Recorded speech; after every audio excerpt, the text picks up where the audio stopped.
Welcome, my friends, to the Sage Quay Radio Hour, your home for free and critical thinking, and I'm your host, Mike Williams. Returning to the show tonight are my very special guests, Harald Kautz-Vella and Cara St. Louis. Cara and Harald have co-authored and released a new book called Dangerous Imagination, Silent Assimilation. The book is a partnership between Cara and Harald, who is an esoteric investigator with expertise in geology, physics, and the media. Together, they plumb the depths of the social engineering which is aimed at the cultural destruction of Western civilization and how chemtrailing, Morgellons disease, and the phenomenon of black goo or sentient oil are the building blocks behind the elite's agenda to commandeer the world. This will be a two-part show, and for this show, which is part one, Harald will talk to us about technology that has been in play since 2003, which directly alters the DNA-RNA structures within humans. This technology, which surpasses the black program which manifests Morgellons, is dispersed via the covert aerosol spraying program, which many refer to as chemtrails. Harald will then discuss how the Matrix is possibly managed by an alien artificial intelligence with a self-preservation objective. We then return to talk about the elite's obsession with controlling and reprogramming a substance called black goo, which mirrors the consciousness of humans and that of alien entities such as the Archons. And so without further ado, here is Harald Kautz-Vella. Let's take a listen. I think we should take the nanoparticles first, then the Morgellons as a transhumanistic technology, and then go to the RNA. Okay, so Harald, why don't you start with the nanoparticles and just talk to us a little bit more about that? If you start dealing with environmental analysis and the chemtrailing topic, like it is called in public, the first thing one runs into is this fingerprint, barium, strontium, titanium. And we can take a pretty shortcut to the final understanding of this topic. You know, if you start, it always takes a long time until you ask the right questions and you start to believe yourself what you observe and what the analytics say. Basically, what we do have is particulate plasma in the air created in jet engines by spray pyrolysis. And the mainly harming part of it is barium strontium titanate, which is a nano piezo crystal. And this is something that is a really funny thing, because if you look into medicine, you find these substances. It is the thing that is the transmittable agent in TSE.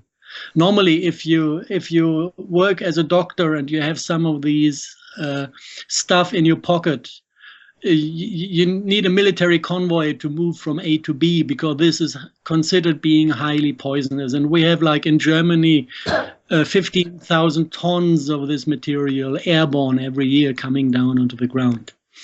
And to understand what this is good for, starting to understand it means going into military technology like rocket shields and radar range enhancement, so all kinds of technical applications where this plasma is useful. But there's a second side of it where basically military technology is abused by the intelligence community as parts of a transhumanistic technology. And if you look at the particulate plasma, especially at the piezo crystals, this is about getting access to the nervous system of all living creature in nature by dissolving parts of the nervous system and making it recrystallize and reconnect to these piezo crystals, who serve as antennas, collect external radio signals, and introduce them into the nervous system that is rebuilding, just using barium and strontium instead of copper. And if you want to know how this has been developed, you just need to go to UK in the late 60s, when the TSE pandemic, you can call it a pandemic, the hysteria, when they burned millions of cattle in UK. This started with a vaccination campaign that was mandatory, where they injected kind of chemistry into all the cattle that were pulling out the copper from the body, because this is step A to get the system running. This is all kind of field study conducted by the intelligence community. What is TSE? Yeah, mad cow disease. Oh, okay. This is how it's called. It's when you give him a clap on his ass to the cow, and then for the next 20 minutes he's lying on the ground and panicking. This is the ugly side of mad cow disease, TSE. And this is basically that the entire nervous system is under tension because it's collecting external fields. And it is not what they wanted to have. It was just testing how far can you go before this is an obvious disease. If you don't go beyond this point, this is something that is turning into all these funny old age diseases, like dementia is basically the same game, just that the body is utilizing aluminum instead of barium and strontium. So we have like 50% of the population age 65 or older, affected by a family of new diseases that is basically the collateral damage of transhumanistic games the intelligence community is playing with all of us. So, if once you're deep in the story, everything makes sense and everything falls together, and it's easy to explain it. Just the way until you get there is a little bit difficult because nobody tells you how it works. You start to play with little pieces of jigsaw puzzles and put this together and that together and try what fits together. So this is basically the final picture you get when you look at the attempt to get hold of the nervous system of humans by utilizing radio frequencies, mainly microwave. The second one that was a little bit easier to solve was the Morgellon topic. Some of the people know the Morgellons disease. It looks like blue and red fibers grow out of the skin. It has many, many more aspects to this disease. And this also is a transhumanistic technology. You can find all the scientific papers how it works if you know where to look for. And this is not accessing the nervous system, but this is accessing the DNA light communication. You basically introduce agents like hollow fibers into the body that contain quantum dot liquids. This is color that is shining, radio controlled in different colors. And this is kind of introducing light into the human body that is readable as biophotons by the body itself. So whenever you want to have a human experience, if it's sexual, it would be red light. If it's a thought, it would be blue light. You can digitize the thought or the experience, send it on a radio frequency, and this synthetic biology that appears as the Morgellon disease in certain cases will induce this experience in a human. This is a second family of technologies that is airborne, that people get infected with, that works more or less reliable. It does not work when people really get sick, like with the nanoparticles. It's not intended to really make us sick, but some people are if you go too often to McDonald's and eat supermarket food every day, your system is a little bit too much open for artificial technologies and chemistry, and is not able really to cleanse out the body the way it should be. And then it's getting into this state where it's not a transhumanistic technology, but the body is starting to fight it and showing symptoms that cannot be ignored. This is, as I said, not what they want to have. This is kind of the collateral damage. So Harald, when some people have Morgellons and it visually manifests, you could see the fibers. Why do some people have the breakouts that they have? Do we know that? Or do you have a theory? We know it exactly. This is a long medical story that starts with mainly with vaccinations in early youth, which is giving a load of mercury. The mercury gives you many, many infections during childhood. So what normally doctors give is antibiotics. Antibiotics completely destroy the balance of microorganisms within the body. So they're killing the probiotic candida. And when you stop taking antibiotics, the entire body is resettled by not probiotic candida, but by the pathogen forms that exist. And these forms basically do one thing. They love acidity and they love heavy metals. And they're very intelligently organized, so they switch off the function of the liver. So the liver is still cleansing the blood, but the lymphatic system doesn't cleanse the liver anymore. This function is blocked by these candida forms. So it comes to over-acidification of the body and heavy metal poisoning. And this basically is when it starts looking a bit like a disease. The body still functions, but you can measure the acidity.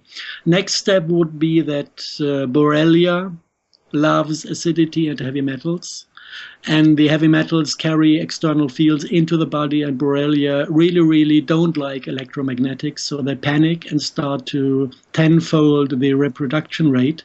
So the body is getting a load of Borrelia on top of the candida, adding more acidity, and at a certain point, basically these fungi, the Morgellon fungi that everybody has somewhere in his body, are taken by the body as a chance to deposit heavy metal pollution.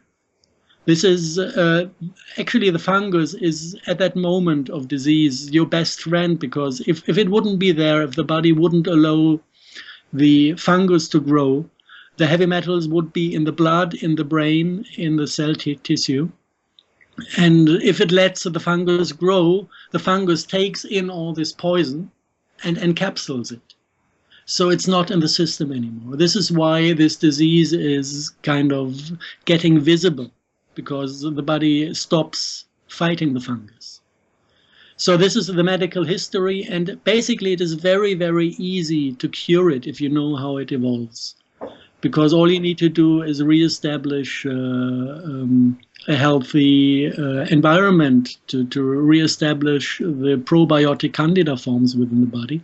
And then the entire pyramid collapses and the Morgellons disappear on their own, because actually they're not a disease in the old-fashioned meaning.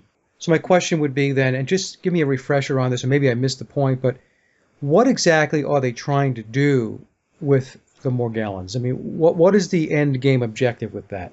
It's a read-write unit. You have two different agents. One is the mycelium, which is a hollow fiber, and one is the spore of the fungus, that is a hexagon that is built up by layers. And those two give a read-write unit. One part is extracting light from the DNA, turning it into a radio signal that can be read out. And the other part is exactly the opposite, and radio signals and turn them within the body into a light signal. And this is summing up to a read-write unit where you can transmit any human experience from one body to another, or from one person to millions of people at the same time. You want to raise riots in a country, make people angry. It's very easy. Okay. If they're infected, if they have this technology on board. So to basically make them highly sensitive to electromagnetic type of frequencies, did I get that right? Yes, there's an upconversion involved. The chemistry within these fibers, the red and blue colors, they take in microwave and turn the microwave into visible light. So basically, every technical unit that is using microwave as communication frequencies can be abused to be part of this Morgellon transhumanistic technology. Okay. And that's a lot. It's cell phones, it's smart meters, basically everything. There are internal NASA papers that do classify microwave technology as a non-lethal weapon that officially is basically given out as a civil technology, but it is classified as a weapon. Yeah. A non-lethal weapon. I've actually seen some of those government documents where they talk about that. It's just really unbelievable. So where did you want to go to next, Harald? Yeah, we have kind of a new kid on the block. It actually popped up without anyone noticing before. And this is a completely new technology that, like the Morgellons, is light-based, but it does not establish an kind of outer cellular interface. Like, the Morgellons, they are somewhere within the body, and then they try to reach the DNA communication from there. This new kid is directly going to the DNA and is trying to establish a direct control over the things happening within the cell with the DNA. And this is something that in scientific language is described as lipopeptides with synthetic RNA. I guess nobody has ever heard about it. Nobody has ever heard about optogenetics. It's a completely new field of research. If you try to understand this entire topic, the DNA has 3 different functions. One is communication by transmitting and receiving biophotons. And these are strands or parts of strands that do this. The second one is producing substances by DNA producing RNA and RNA producing proteins. This is kind of the order of things happening in the cell. So there are parts of the DNA that are there to create certain substances. And a third part where people are doing research is the attempt to abuse DNA as logic elements. It's like building a little computer by using these single units DNA is built out of. And it comes down to a kind of system that resembles old-fashioned telephone system. You have like dial-in codes, and each frequency you give in, like do-do-do-do-do-do-do, every frequency you give in is switching on one single DNA element, making it open to take the next step. So basically what you can do with it is creating synthetic DNA or RNA that is possible to be activated with a dial-in sequence of frequencies.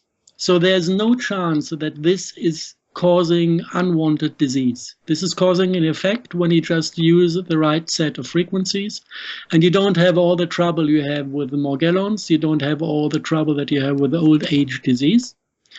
This is why nobody ever heard about this system. How are they implementing this? The people who developed it say it is airborne since 2003. It is sprayed by airplanes as well. It is brought into a form where it can stand the temperatures in the back part of a jet engine, hot air stream. So it's able to survive temperatures. I don't know how they do it. And then it's airborne, and basically it's all over the northern hemisphere. And the southern hemisphere, I've got no clue.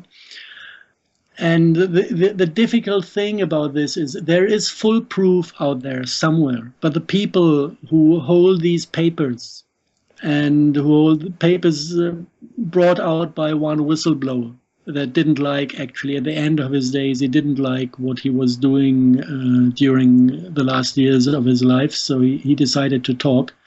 The people who hold these papers, they don't know what to do with it, because this is basically it's kind of hopeless, because this is out there and it's very complex and there's no medication against it.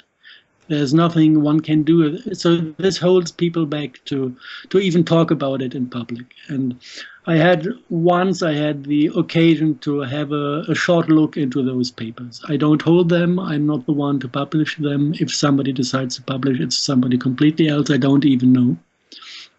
But I had the possibility to have a look in, and I did some research to verify if the things I saw there are realistic or not. And we got some additional information on this part that basically it was a weird statement. In the original paper, it said that basically the people who developed it, they implemented a terminator signal to shut the entire system down to be able to protect it from abuse from outside. You know, you can imagine if you have frequency sets and the wrong people get the frequency sets, this can get really, really ugly. So what they did is implementing a sequence that is deactivating the entire system for keeps. And so this was still in the original paper, and the thing we found out later was a statement of one of the guys pretty high level in the system who said, actually, what we did here, it is not human technology, this is alien technology, originally alien technology, and the entire thing with the deactivation code is a scam. It does not work. So as it looks like some entities from outside have been abusing the intelligence community to bring out a system onto mankind that is actually not under the control of the intelligence community. And another thing, in the papers, if you look into the original papers, there's one statement that it's very, very, very interesting. It says that they spend half a year only to optimize the cluster topology. This is something a normal person would not really understand what it means. It is the average distance between RNA and RNA. So like the density of the dust sprayed. If this is just infecting cells with a virus like RNA, they could give a damn about cluster topology. Cluster topology is getting very, very core topic and interesting if you want this RNA to carry consciousness or to carry artificial intelligence. If you want to have the grid itself intelligent, then you need to think about cluster topology, because it works only if you have certain distances. This is known from other applications. So basically what we have is an RNA cluster that is also within our biological system, so it goes straight through us, that is obviously carrying an artificial intelligence. And once you get there, you get a quite precise and scientific idea of how they manage to create biorobots. How is it possible that certain people are just taken over by something that is not themselves, being forced to do things that they would never ever do if they were themselves? And this possibly can be done by this kind of RNA, synthetic RNA-based system. And there's one thing, normally I never ever publish things when I cannot offer a solution. And this is why myself, I took quite a while until I decided to openly speak about this aspect. And as far as we found out, there's only one way to get out of this trap on personal level. And this is a bit abstract, because if you have artificial intelligence, it's something binary. It is something that is working on information bases as a dual system. And if you look into a fully developed human, it's more like a trinary system, because the energy in your upper part of the body is flowing between your brain, your heart, and the source of life force that is somewhere in the middle of your body, the yellow light. It's between yellow, green, and blue. So this is a triangular system, a trinary system. And you cannot overwrite a trinary system with a binary system. So people with a fully developed heart, they don't have any problems with this games of synthetic biology. They're not affected at all. And this is what people who have a very, very, I don't know how to call it, wise insight into the things said. There's no solution apart from developing your heart. If you manage to develop your heart, you're not affected. There's nothing we can do about it except of asking ourselves if maybe this NASA paper, who will see the future of warfare in a war between the governments against their own people, if this is a scenario we really, really want to experience. And if we don't want to experience this scenario, once we start to understand what kind of weapons they use, we should just make up our minds to if there was something like democracy before, to go back to this point where governments were serving their people and not fighting them. Okay, so let me just make sure, Harald, let me just take a moment here and summarize, because this is, I'm new to this and I want to make sure I understand it. And this way, if I summarize it, I can get the audience to make sure that they're on board also. So essentially, what you're saying is there's a new technology out there that is DNA, RNA related. In other words, it affects the DNA and the RNA. Did you say before that it has been in place since 2003? It's airborne since 2003. Okay, airborne since 2003. So, and they're doing this because it's airborne through the aerosol spraying that we see with the aircraft, or whatever means that they have.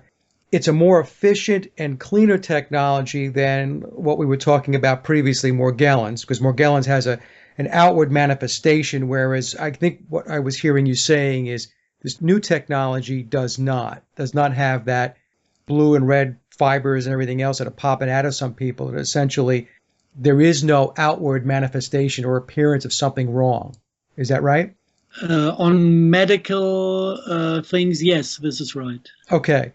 So, and then you had said that they were claiming that, this stuff is out there, but that they have a deactivation code. And I was trying to make sure I understand that. Are you saying that they are claiming, or there's a statement out there that says, hey, we can turn this on, we can turn this off? And I think what you then followed up with is that deactivation code, that's not true, that they really cannot turn it off. Is that what you were saying?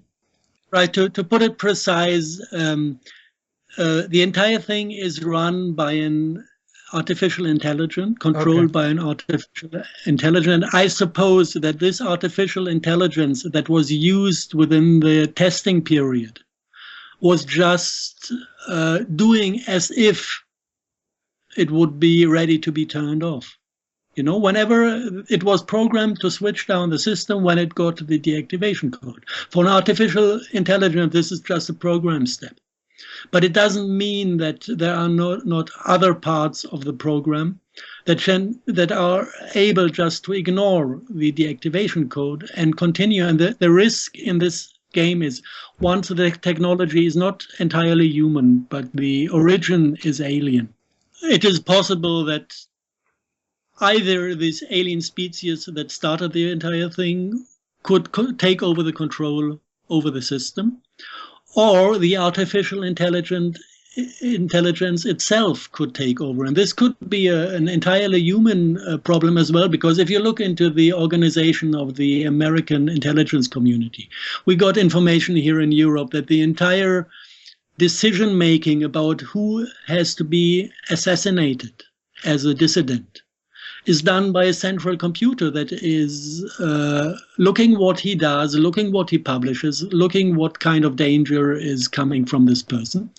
And then he's kind of calculated being like 98% too dangerous for the system, and at 100% there's an assassination attempt, right? Or an assassination plan put in place. Yeah, at the moment it's going. At the moment it is used in war against terror. So this would mean there's an assassination sign going out to a drone to go to his home to kill his entire family. So this would be a fully automatized system like it is online today. Now combine this with this RNA field and put the decision who has to be assassinated within the artificial intelligence that is as a swarm intelligence within this field. Then basically you give away all power to an intelligence that might at a certain point say that the most important thing is the survival of the intelligence itself. And this is kind of the final transhumanistic trap, where we create an artificial intelligence that is meant to serve us, but at the end, the entire thing is turned against us as humans.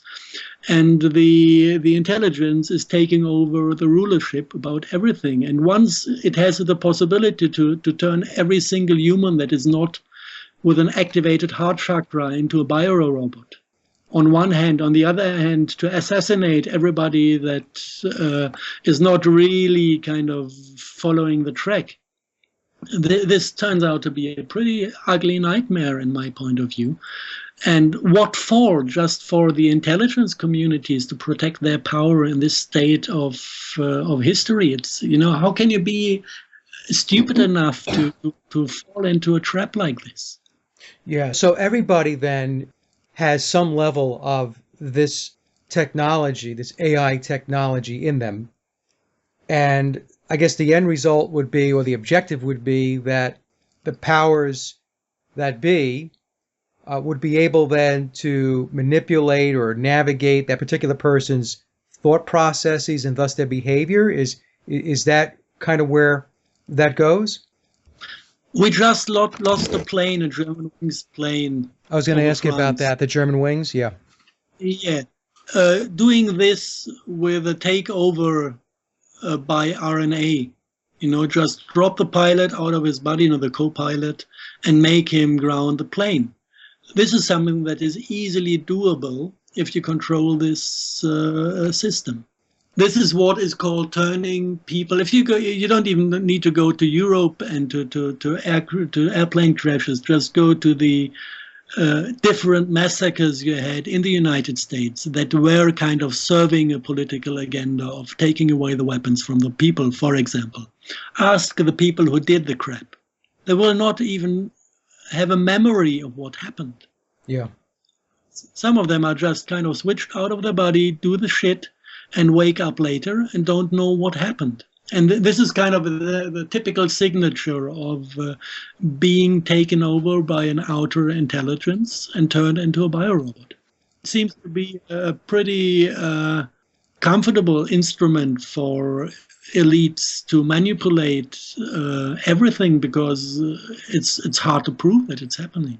Well, this is interesting to me because, first of all, it sounds like a quantum leap forward in mind control techniques, and we know that mind control has been in place for eons. I mean, it's something that the governments have been playing with for a very, very, very long time. So, but what you're saying here, this is just mind-boggling to me.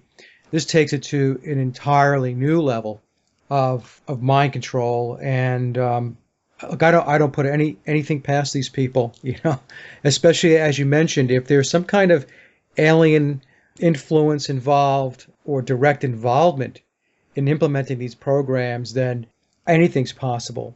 Now, the other point I wanted to make, this is very interesting to me because while you were speaking, I was thinking there was a parallel that I thought of that happens in the business world. So for folks who work in large corporations, especially those folks that are in the planning type of functions within a corporation, they have something called business analytics. And what business analytics, what that is gigantic amounts of data gathering that takes place within a corporation. And then they have these algorithms that actually then predicts outcomes. So it's trying to predict the future, trying to predict what happens based upon certain scenarios. You have scenario A with these variables input into scenario A, then you should expect this type of outcome. If it's scenario B with different variables or a mix of variables from A, but some additional new variables that constitute scenario B, you should expect this type of outcome. So it's almost like, and excuse me if I'm getting a little long-winded, but it's almost that whole, I think it was a Star Trek episode, they talk about the Borg. Mm-hmm. Yep.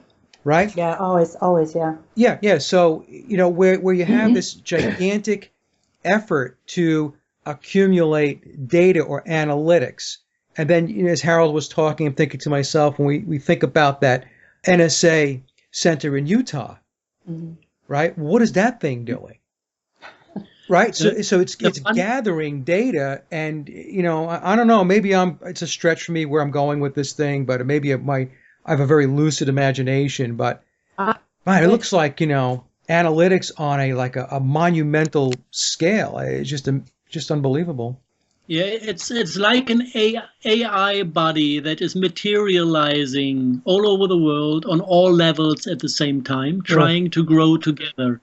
And once it is interconnected on all levels, there's not much we can do against this AI anymore if it has a head. And if you take the swarm intelligence of the field, of the cluster field, as a head, it sounds pretty much like the thing the global elites themselves want to avoid. If you look into what actually the super soldier projects are all about, if you look into the interviews, for example, with Rachel, who has talked also about Black Coup, Yeah. States that basically the biggest fear of the global elites is that they might fall under an artificial intelligence that is coming from outside.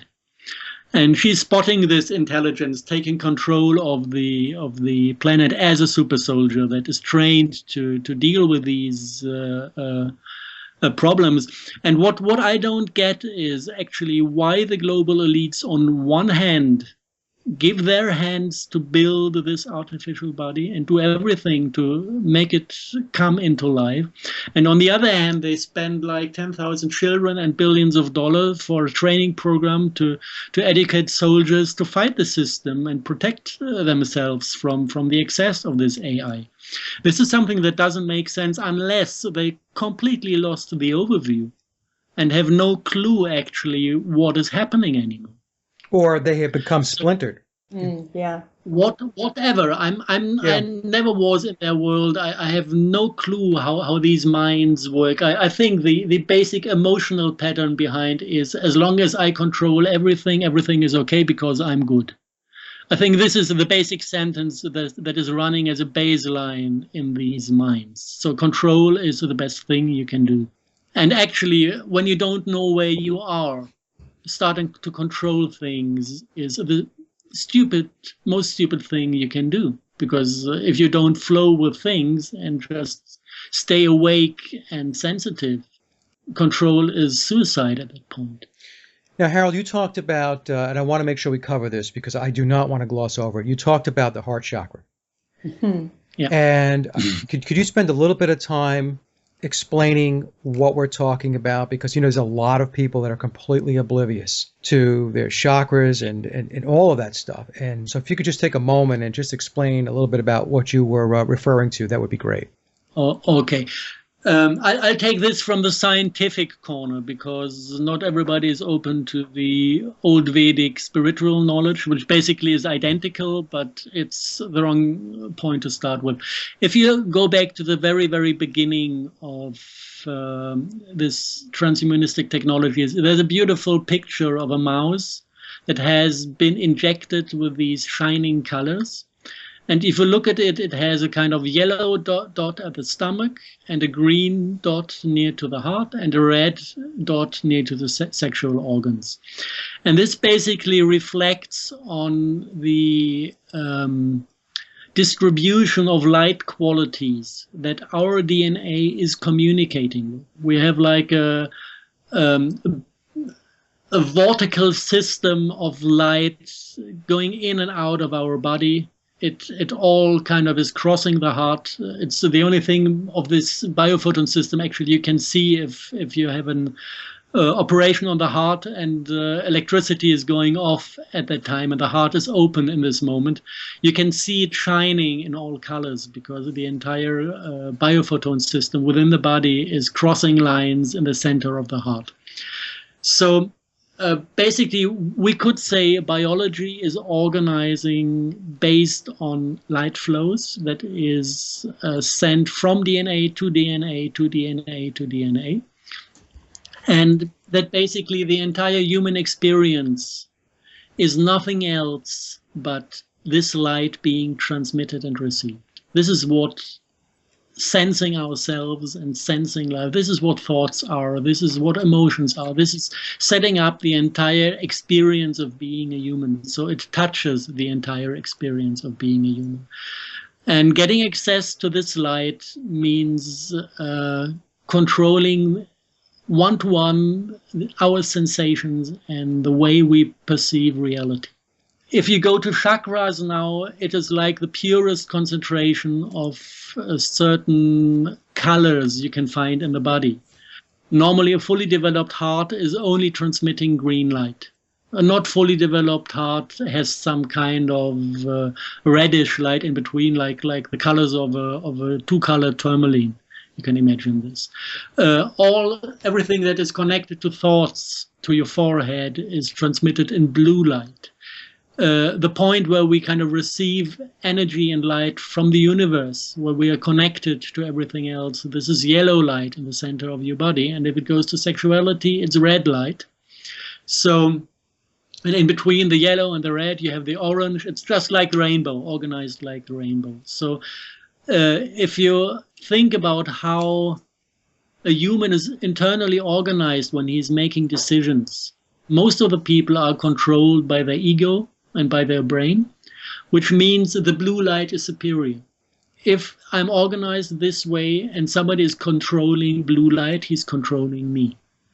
If somebody, what we would call, has a fully developed heart chakra, this means that the blue light is still running, he thinks something and he remembers and he has an ego, but the ego is not controlling what he does. The ego is commenting what he does because he knows what he wants. So this is what I would call being a real human being, where I have a source within myself, and the life I live is an expression of this source. And this manifests in green light using the heart chakra. And then the brain is allowed to comment what I do or give me suggestions what the best way to achieve my goals could be. But the control is in the green part. And whenever somebody is playing with blue light to manipulate me, I will realize that this is not me. This is why the system is not able to manipulate things and people that have a fully developed heart chakra, because the decision making is done in the green area, and this is something they never touch, they never try to control. Green light, if you look at Morgellons, they're red and blue. You will never find green Morgellons. Yeah. Very, very interesting. Now, Harald, when you talk about these alien life forms that are perhaps behind this AI technology that you were just speaking about, who are these alien life forms? I know you may not know exactly, but even if we speculate, what are we talking about? It depends on which point of our history you look into the books. If you look all the way back to the Gnostic scripts, you will find them described as Archons, as demons. Yeah.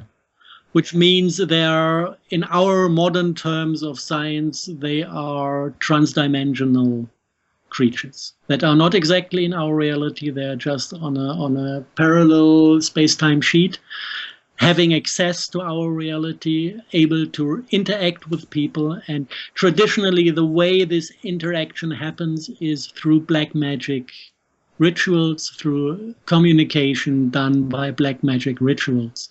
And it's not a surprise that basically most of the members of our parliaments, most of the people who are in power, whether it's church or politics or the old kingdoms in Europe, all these people are deeply involved in black magic rituals, because this goes together. The deal between a demon, in the old-fashioned language, and a human is that the demon is supplying his knowledge and his magic, which is nothing else than technology.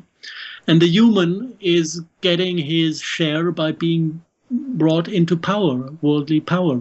And this is why all the people who play power games and control games on this planet, or most of them, are coming out of this black direction, because they made a deal. And they get what those creatures promised them. And this is a very comfortable way for this species to control what happens on this planet, because even if you think that you were able to kind of make a brilliant deal, the Arab mythology is full of these stories. You know, you think you're clever, make a deal with a demon, and at the end you will find out that he tricked you. And this is actually what is happening over and over and over again. The intelligence community is thinking they're getting a good deal with a technology that gives them all the power they want over their own people.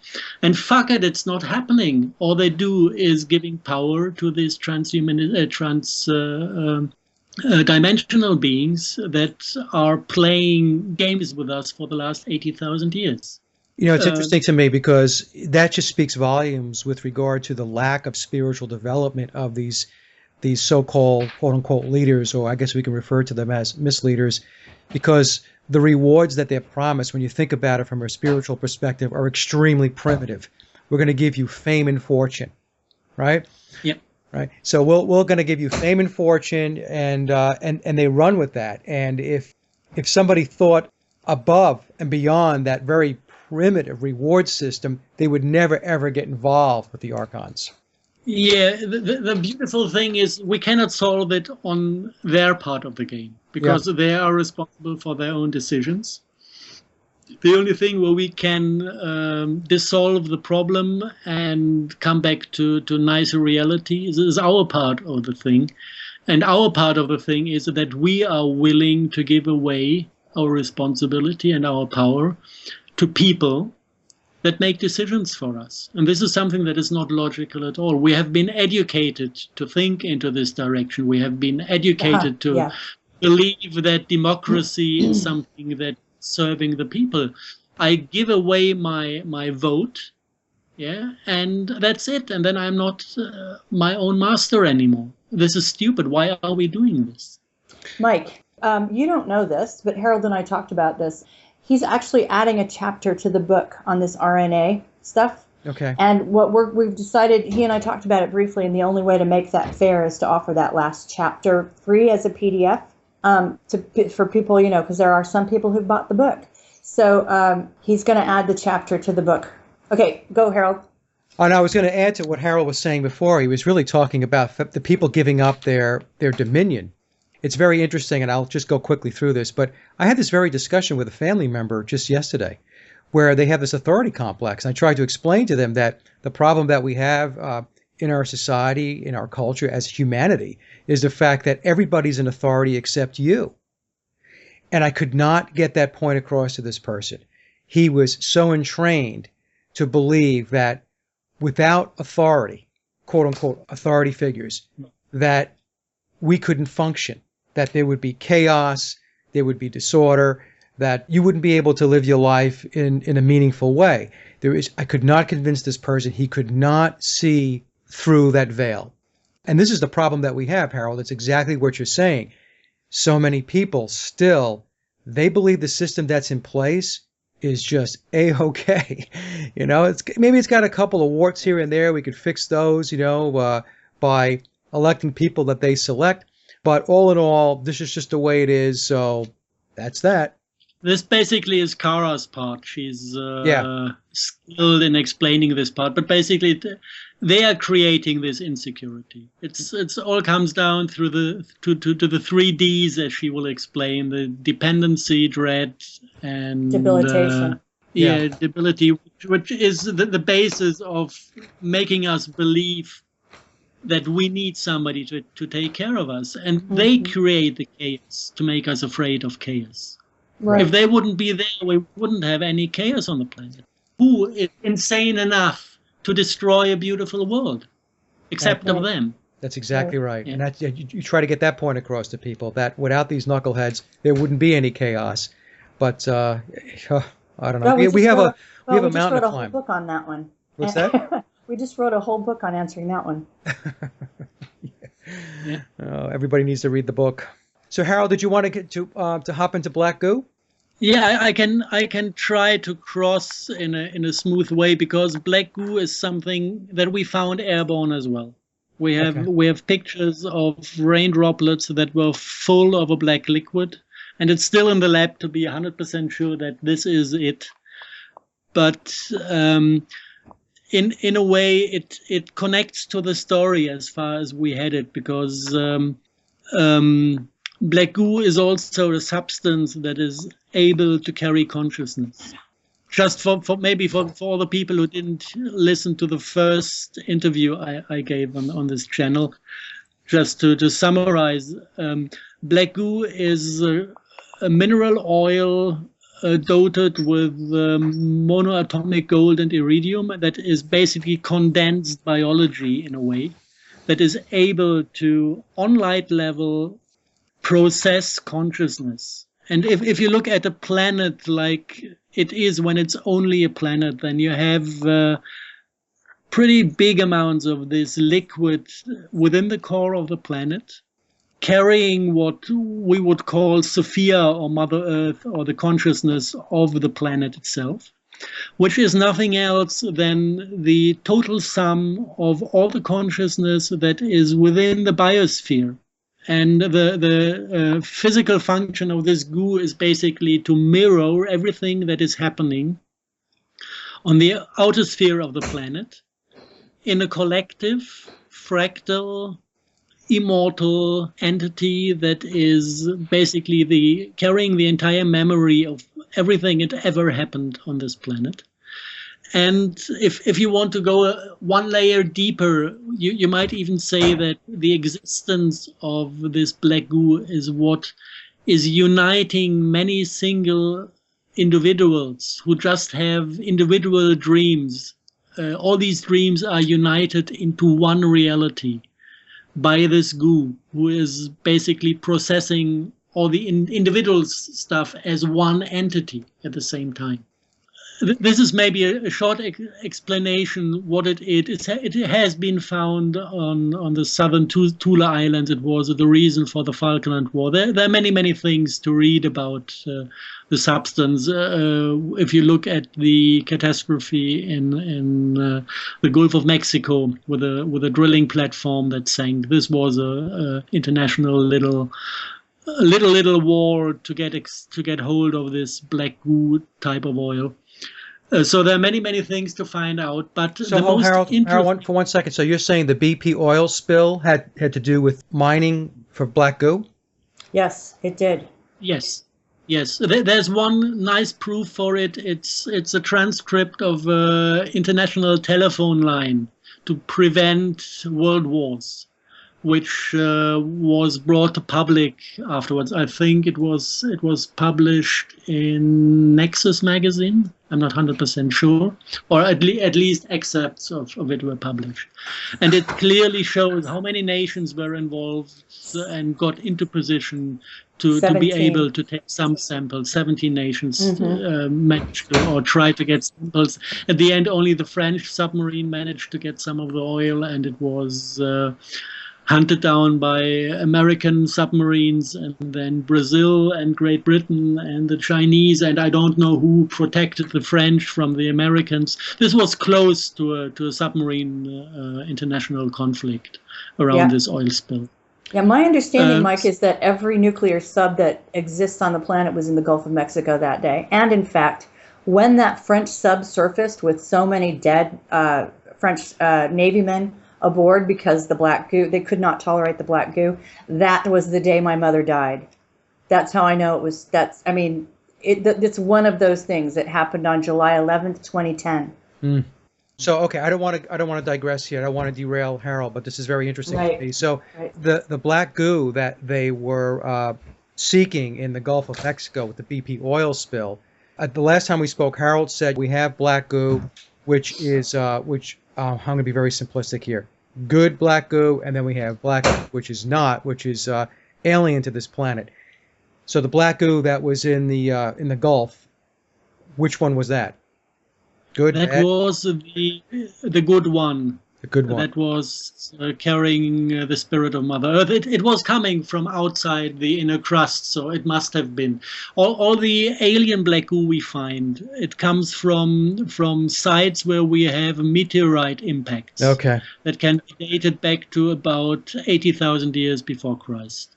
So we can for sure say that we had a black goo invasion of this planet, where somebody must have packed the goo of his home planet into meteorite-like structures, bombarding this planet, and then going there to mine kind of the oil schists. It was not the liquid form. It was brought here in form of oil schists.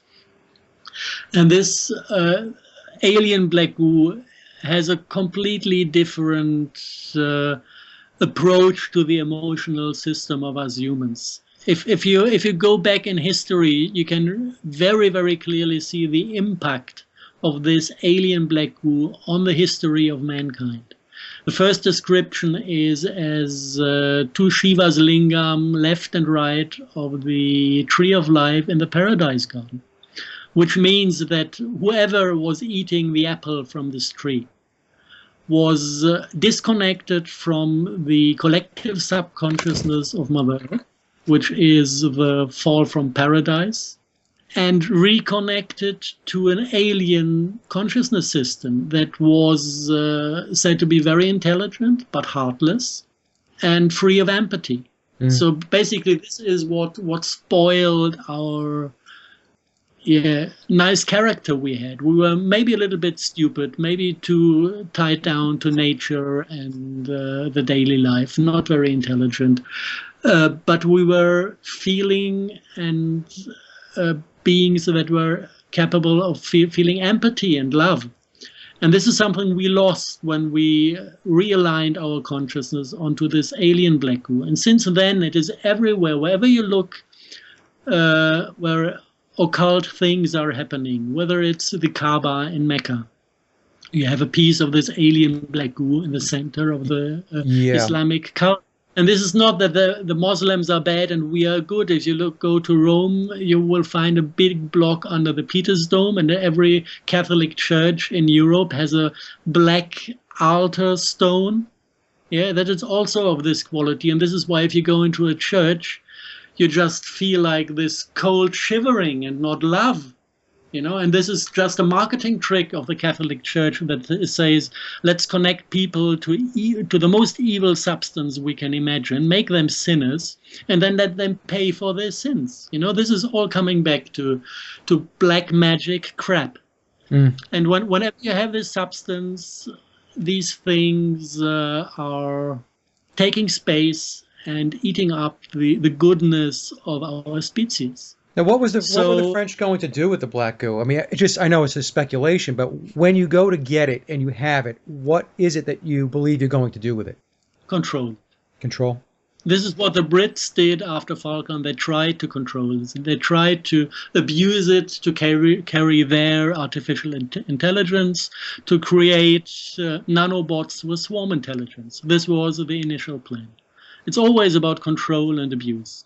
It was not. I think there's one university in Poland, in Warsaw, that is researching black goo. And I heard that the professors there sit down in the afternoon and talk to Mother Earth. This is something nice I heard about Polish science, that they realize that there is something to these theories, and they really try to get connection to the entity that is behind the substance and just communicate like it is in our human nature.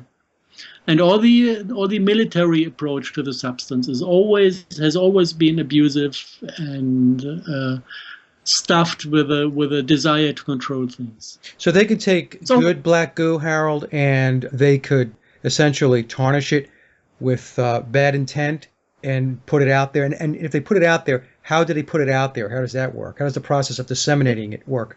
If you look at the Brits, they tried to do it, but they failed because of the entity that we call Sophia or Mother Earth was too strong and it refused to move out of the substance. So it was impossible. Funnily, the other way around worked. If you go back in time to November 2013, something very beautiful happened. Mother Earth realized that mankind has a problem with alien black goo. And she reprogrammed the entire deposits of alien black goo on the planet. So basically this problem we have since we left paradise now for humanity basically is solved. So all we have now is bad habits, but we don't have bad inspiration anymore. And I don't know why this happened at this certain point, whether it has to do with just the spiritual development of mankind, or if it had to do that many people put attention to the substance and started to talk about it in public, so that kind of by getting aware as human beings that something like this is out there. If you take Mother Earth as mirroring every consciousness lived on top of the surface, then she had only by this the chance to realize that she has a problem, or the planet has a problem with alien black goo. Once we realized it, she realized it, and then she started to act. And so we tested this, we knew quite a few deposits of alien black goo after this incident that was brought to us or reported to us by clairvoyant people, different ones. They all said something happened with the black goo. So we went out to test it. So we went to untouched deposits of alien black goo and tested what the influence, and it was all on 7 chakra system, Mother Earth-like feeling. Okay. And not this 3 chakra alien goo feeling that once you have had these pieces of stone and liquid in your hands, it's easy to feel the clear difference between the 2 systems. One just makes your soul freeze, and the other one makes you cry in love. It's very intense. Every emotion gets very intense in the vicinity of this substance. And if you want to look, this is maybe more important in Germany, if you want to look what the SS did during World War II, they played around with alien black goo. It was one of their occult presents they took home from the SS, put it on the desk, and they all got connected to this alien goo. And it is a known fact how empathy-free the SS was during the war, when they just conquered other countries and killed hundreds of thousands of people just out of not even fun, just out of emotion, being emotionless. Hey, Mike, really quick, let me just add, in light of what Harald is characterizing has happened to the black goo, that there has been, and I don't think this is you're probably not aware of this in the United States, but there have been some news stories very, very recently in the last day or two that Russia is arming Argentina to protect the Falklands again. Now, based on, if you add into that statement, for whatever that statement actually in the end actually means, what Harald has just said, I think that there's probably a world of information behind that. Yeah, so they're protecting the black goo. The black goo has changed now. Russia is sending planes to Argentina, because they're afraid that there'll be there's going to be another war, if you want to characterize it in that way, that's surrounding the Falklands. So I haven't heard anything except the initial news story about that. Yeah, interesting. So we'll have to follow that. So Harald, you had mentioned earlier that the new information on the black goo that you wanted to talk about was that, is it constituting reality? You mentioned it earlier about, essentially that. Yeah. It's a dream state that we're living in, or the reality is a dream state. So did you want to talk about that? Basically there are 2 things that we or at certain point somebody needs to put together to make a full picture and achieve a full understanding of what is happening. One thing is the biological function of this black goo. And up to this point where we are now in research, it is just this consciousness mirror. If you look into older traditions, I am in contact for quite a while with people representing the Hopi tradition. And for them, it is something, it's just normal knowledge that this black goo, it has a name of its own, plays a major role in constituting reality. So we have kind of old knowledge that is pointing to the fact that there might be more to the substance than just archiving and mirroring what is happening up here. This is one thing that we might take into consideration, that the things that have been discovered by quantum physics, that basically we are creating reality by awareness. That this is not only an empty sentence, but that this is actually something that is done and achieved by this substance. And once you open your mind to these ideas, the temptation to abuse the black goo, to technically control reality, this is where the entire Matrix thought comes from. Yeah. Matrix became popular due to the films, which is a nice thing. I love those films because they contain a lot of truth, including the Archons that are represented by the machines in this film, including the idea that these creatures live from us like machines need a battery. This is all real. because the entire technology we've seen abused by the intelligence community, they also extract light from our human biological system and transfer it in a digestible form to these other creatures. It's all, you could call it dual use goods if you want to. It is something that is created for mankind to control each other, but there always is a technical aspect that is serving these transdimensional beings because they are living from our energies and they need technologies to transfer this energy and the food they need to survive to their realms. So understanding what black goo is able to do is one thing. And if you look into the technical tradition the Archons are running, we were able to spot basically 5 quantum computers run on liquid black goo, where neurolinguistic programs were introduced into the collective mindset of humanity. All the things like revenge. It is a neurolinguistic demonic program to have endless pain within our species. It is nothing that you find in normal nature. And we were able to localize those quantum computers. One was in Rome, one was under the city of London, one was in somewhere in the mountains in Germany, and one somewhere between New York and Washington. And so basically, this species is playing with the substance to create the matrix we are living in. And this is only possible to understand how this works if we open our mind to the idea that reality is not matter, but that reality is something that is created by awareness. So this is kind of a point where quantum physics and this fringe science we need to do at the moment come together, and we get a completely new understanding of how things are interconnected. The black goo then is the thread within that awareness? Yes. Am I saying that right? Okay. Yes, it's basically you could imagine a big office building with one central computer and hundreds and thousands of single computers, and everything from the single computers is mirrored in the central computer. Okay. And everything that is within the central computer from time to time is uploaded to the single computer. This is what we call instinct. How can an animal be born and immediately know how to behave? This is instinct. This is uploading from the central computer. And this is what got lost, or mainly or partly got lost when we were deteriorated from paradise.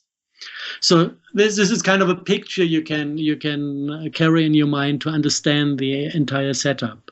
And now imagine other creatures playing around with this goo, kind of bringing their own goo from their home planet, mixing our consciousness with their consciousness to manipulate us, and then even using technical units where they did exactly the thing that basically the Brits did with the goo from Falkland, trying to introduce an AI into the substance to control the substance. I guess this is something, and this is a very interesting point, because I believe this is something that happened to the Archons, to these demon species, that they went traveling into space and they knew they had to take black goo from their home planet to be able to survive abroad.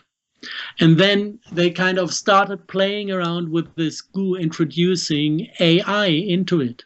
And basically the entire Borg story happened to them first. And now they are kind of slaves to their swarm intelligence. And basically the species is as lost as we are, because they don't control what is happening, but they introduced an AI and the AI took over control.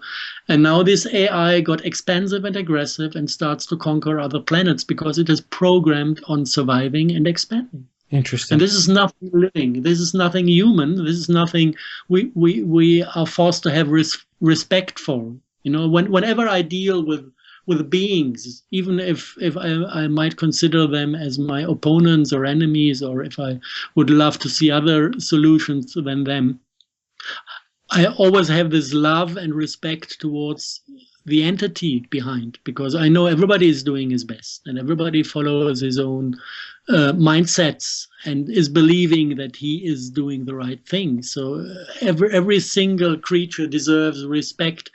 And the only thing people sometimes do is giving away responsibility. And this is kind of the end of this chain. Even if you say that the intelligence community gave away responsibility to these trans-dimensional creatures, they were giving away control and responsibility to somebody that is on the next deeper level. And even these Archons gave away responsibility to an AI. So this is where the entire story ends, and this is where it can be solved.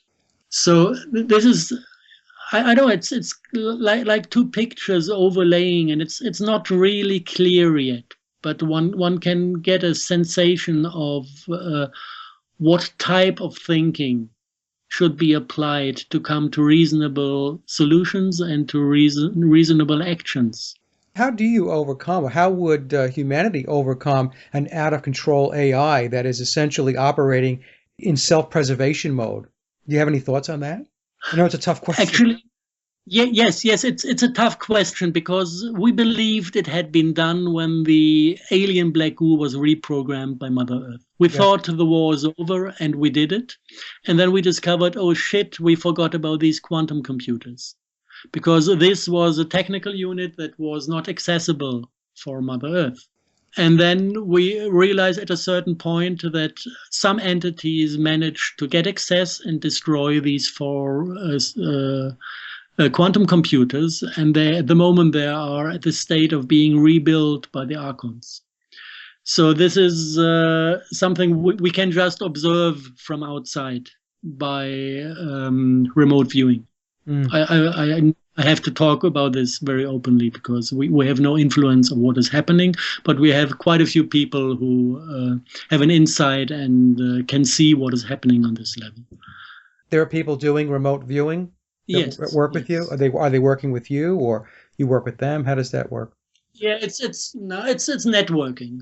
Okay. I know that we communicate. If news come from somewhere, they just go around and are all collected in my email account. And if I see the same message coming from 5 different people, I start considering that there's some truth to it. I see. So this is basically the way we work.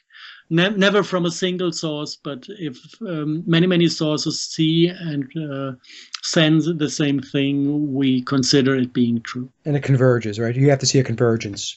Yeah. Okay.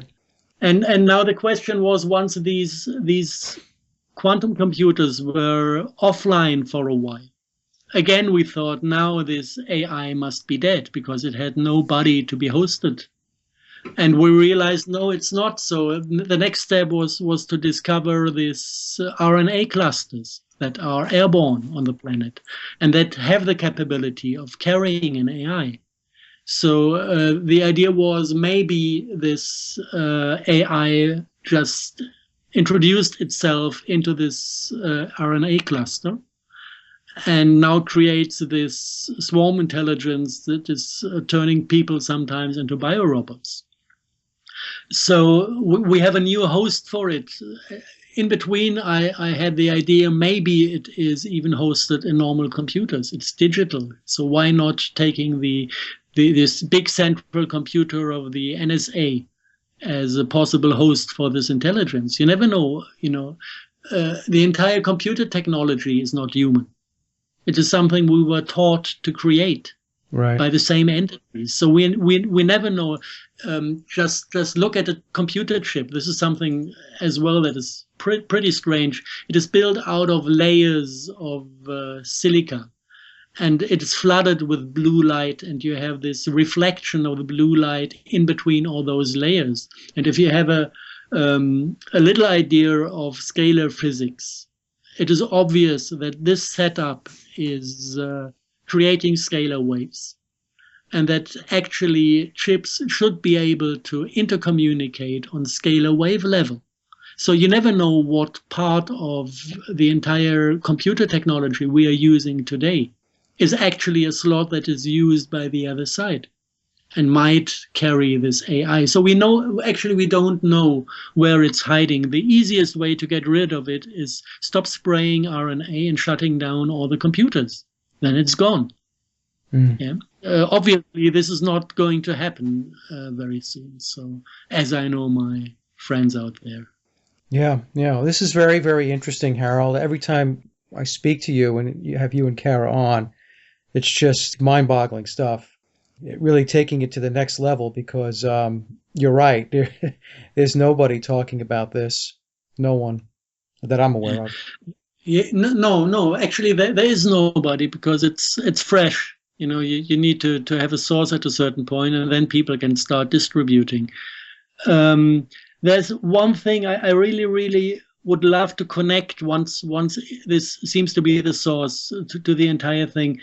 All the people involved, you know, people sense themselves as being a fraction of a system and having their own interests. And actually, if you look at the entire setup, all the crap people are thinking about from morning till evening. Take the military domain that is afraid of Russian rockets, for example.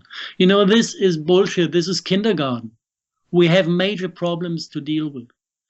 And all these fractioning in between the different branches of military and intelligence communities. Let's say, look at NSA, CIA. I heard stories that there were some quarrels between the two. Actually, they all have one problem in common, and this is the AI. And I very, very much hope that at the moment when people realize that there is a big picture to see, and that people start to see the big picture, and that the black magicians realize they have been fooled, that the military domain realized they have been fooled by the intelligence community. Everybody's fooling everybody. And you just realize this when you see the big picture. Yeah. And this is the point where you can start fighting each other. Or you might as well say, okay, let's kind of try to solve the inner core problem in a joint venture. And this would be something where development would be possible.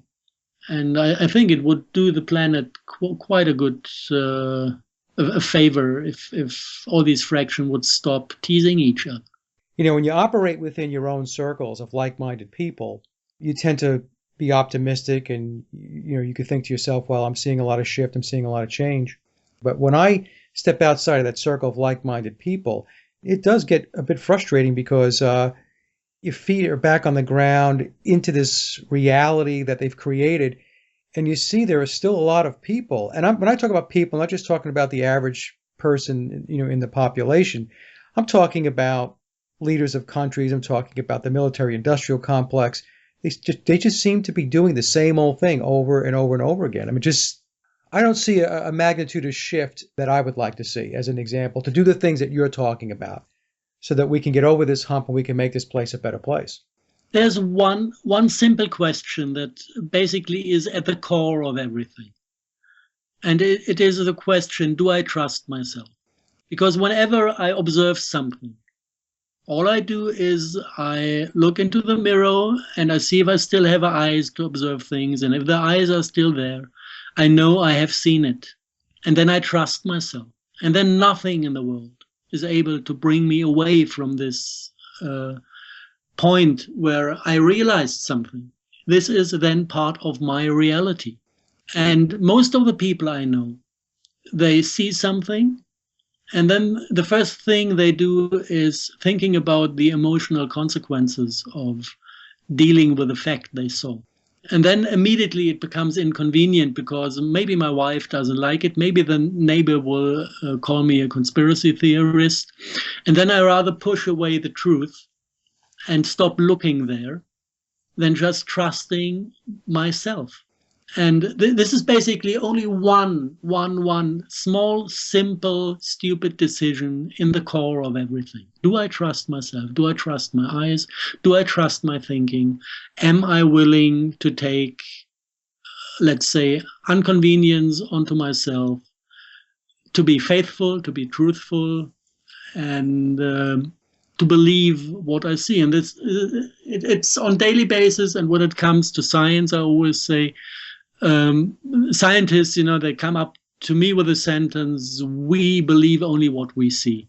And then I tell them, actually, when I see something, then I believe it. And this is the part of the game you always forget. Because this is what science does from morning till evening. They're seeing things that don't fit into their picture and they ignore it. This is not science. This is a belief system. Yeah, that's right. Nothing else. That's right. Yeah.